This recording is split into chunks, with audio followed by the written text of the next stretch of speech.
السلام عليكم ورحمة الله وبركاته. لا نزال نتحدث عن أبي الأنبياء إبراهيم عليه السلام. إبراهيم عليه السلام كان له عدد من الصفات اتخذه الله تعالى بها خليلا، من ذلك حرصه وتعظيمه للصلاة.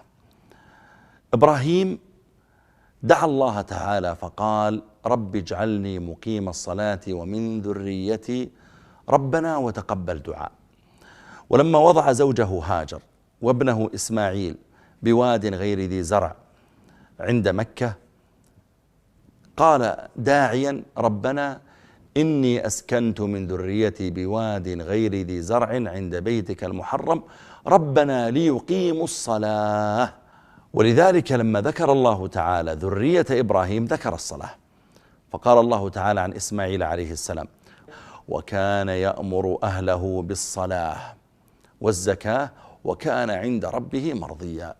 فدل ذلك على أن حرصه عليه الصلاة والسلام على الصلاة جعل له مكانة عند رب العالمين، وبالتالي يستجيب الله تعالى دعاءه ويكشف عنه بلاءه وينجيه من النار. ولما قال: رب أرني كيف تحيي الموتى استجاب الله تعالى له، واتخذ الله إبراهيم خليلا، وجعل الله تعالى له مكانة وعظم شأنه حتى بين الناس إلى يومنا هذا.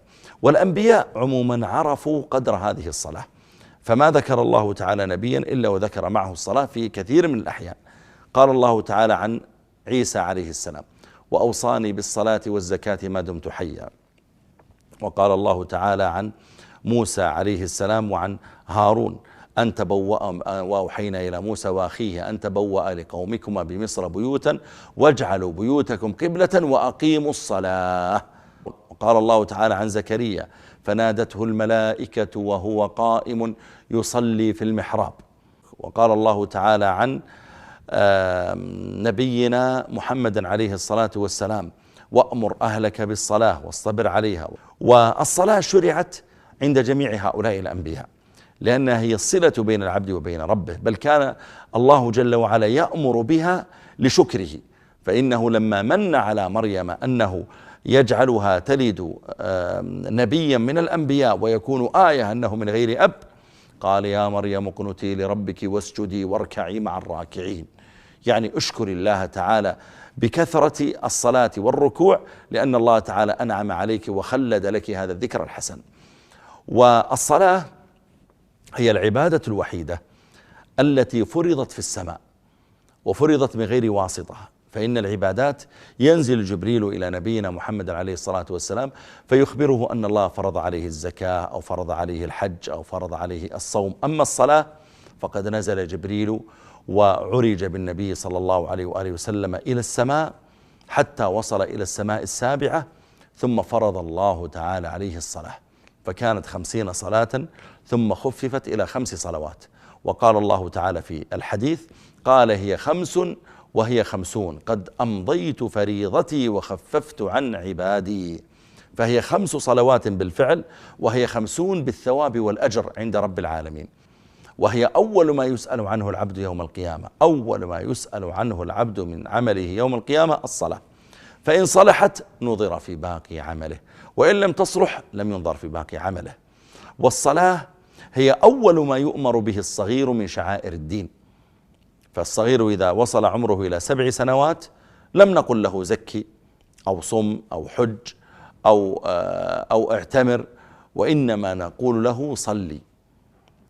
أول أمر يوجه إليه عندما يبدأ يميز ويعقل ويعرف العبادات الصلاة، وأول عبادة تعلم له الصلاة، وذلك لأنها لها عظمتها ولها مكانتها، وهي التي يسأل الرب جل وعلا عبده عنها يوم القيامة. بل الصلاة هي التي يفرج الله، الصلاة والسجود هي التي يفرج الله تعالى بها الكرب يوم القيامة. فإن الناس إذا اجتمعوا يوم القيامة وطال عليهم الوقوف وشق عليهم ذلك قالوا: ألا تنظرون ما أنتم فيه؟ ألا تنظرون ما قد بلغكم؟ التمسوا من يشفع لكم إلى ربكم، يعني ليبدأ ربنا جل وعلا فصل القضاء بين عباده حتى يأتون إلى رسولنا عليه الصلاة والسلام، فيقوم صلى الله عليه وسلم ويسجد تحت العرش. والسجود هو بعض صلاة، لأن النبي عليه الصلاة والسلام يعلم أن الصلاة محبوبة عبادة يحبها الله، وأقرب ما يكون العبد من ربه وهو ساجد. ويقول عليه الصلاة والسلام: واعلموا أن خير أعمالكم الصلاة. فيسجد بين يدي الله تعالى ويحمد الله بمحامد يفتحها الله تعالى عليه، ثم يقول الله تعالى: ارفع رأسك وسل تعطى واشفع تشفع، إلى آخر الحديث. فالمقصود أن إبراهيم عليه السلام لما دعا: رب اجعلني مقيم الصلاة ومن ذريتي، يعلم أن هذه العبادة بالذات هي معظمة عند رب العالمين، فدعا الله تعالى أن يعينه على ذريته أن يستمروا على صلاتهم.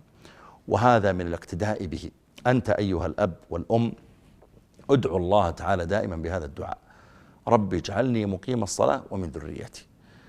الأصل أنك مسؤول عن أولادك، وأنت مسؤولة أيضا، وأن توقظوهم للصلاة، وأن تحرصوهم عليها، وأن تعلموهم إياها، وأن تنهوهم عن تركها، وأن تحاسبوهم إذا تركوها.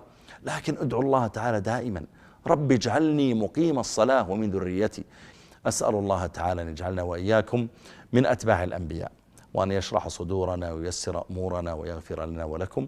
وصلى الله على نبينا محمد، والسلام عليكم ورحمة الله وبركاته.